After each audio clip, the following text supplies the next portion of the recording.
In a counter affidavit spread to media houses through the Attorney General of the Federation, Malami Abubakar, for the sole purpose of promoting its evil agenda, the government resorted to untruth telling. However, this has further exposed Buhari's complicity in the 2015 Zaria massacre, just like it proffered additional fact with respect to the case already filed at the International Criminal Court, ICC.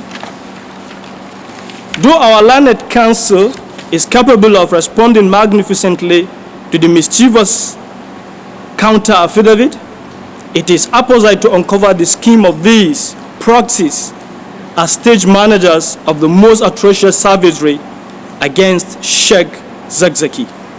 Perhaps the public is not unaware that sometime in March 2018, Saudi Arabia's Crown Prince Mohammed bin Salman granted an interview to an American weekly news magazine, Time, in which he gloated over the killings in Zaria as one of their big achievements in Africa.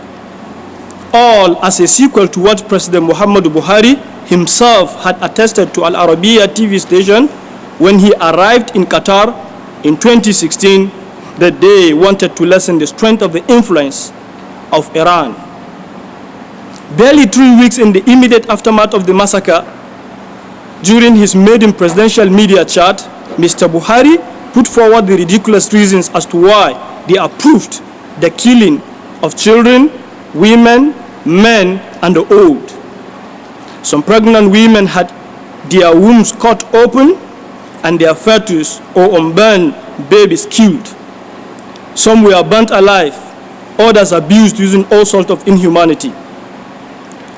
One, for creating a state within a state, and two, for hitting the chest of generals, contrary to that of road blockade and assassination attempt touted earlier. Likewise, there is the leaked audio of a secret meeting in Kebbi State where a leading Wahhabi Salafi cleric disclosed a secret pact with Buhari to clamp down on the Islamic movement.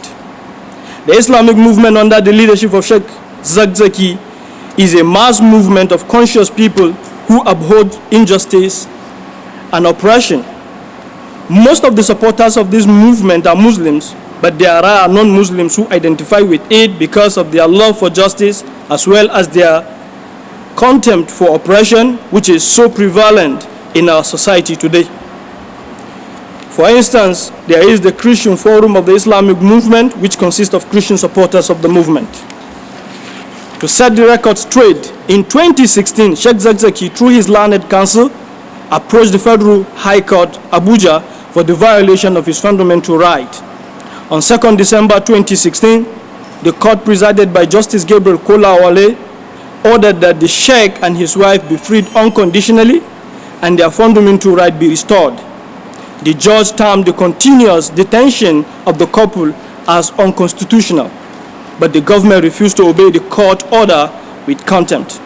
The court case instituted by the Kaduna State government is a deliberate plot to keep the couple in perpetual detention. It will forever go down in history that on 12 December 2015, the Nigerian army under the command of Buhari killed more than 1,000 people, including women, children, infants, pregnant women, and nursing mothers. In some cases, members of a family, or indeed many families, were wiped out from the face of the earth, and those exterminating the existence of the families. All these atrocities and much more were meted out in less than 78 hours. The victims were buried in mass graves so as to obliterate conclusive evidences from the crime scene. Sheikh Zakzaki, his wife, Zina, and other numerous followers were detained, or rather have been detained and are still in detention with life-threatening injuries without proper medication. The Khan is left 100 wounded, some of which are still battling with the effect of various degrees of wounds to date. Furthermore, the perpetration of persecution against us continues non-stop. The latest of such crimes was that committed in October 2018 during Arbaik symbolic trek, as well as July 2019, all in Abuja. Obviously, Zaria massacre and continuous detention of Sheikh Zakzaki are the main reasons behind Free Zakzaki protests. And the general public is aware on how we have been conducting ourselves while protesting for a very long time here in Abuja. The public is a witness to how we started the protest on Monday, 22nd July 2019, before the police attacked it and disrupted everything. The right to protest is inalienable.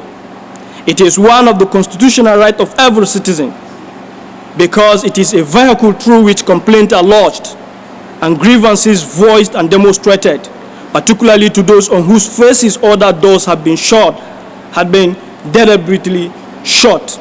Those no one reasonable enough should allow a breathing space for oppression and tyranny.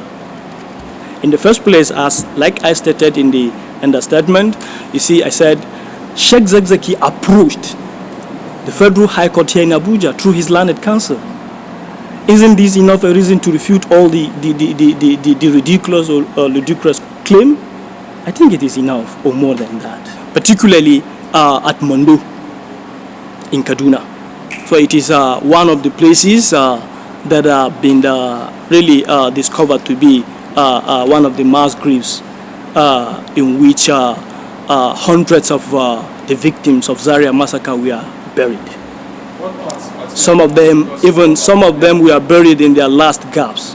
In addition to the answer that you just given, I think officially Kaduna State Government, during the commission which they call JCI, the Secretary to the State Government, he declared it that there was a mass grave of 347 people whom they put in the same grave that is at Mando village, nearby in Kaduna. So I think this is very clear to us that a Secretary to the State Government, he compensates that they put people in mass grave.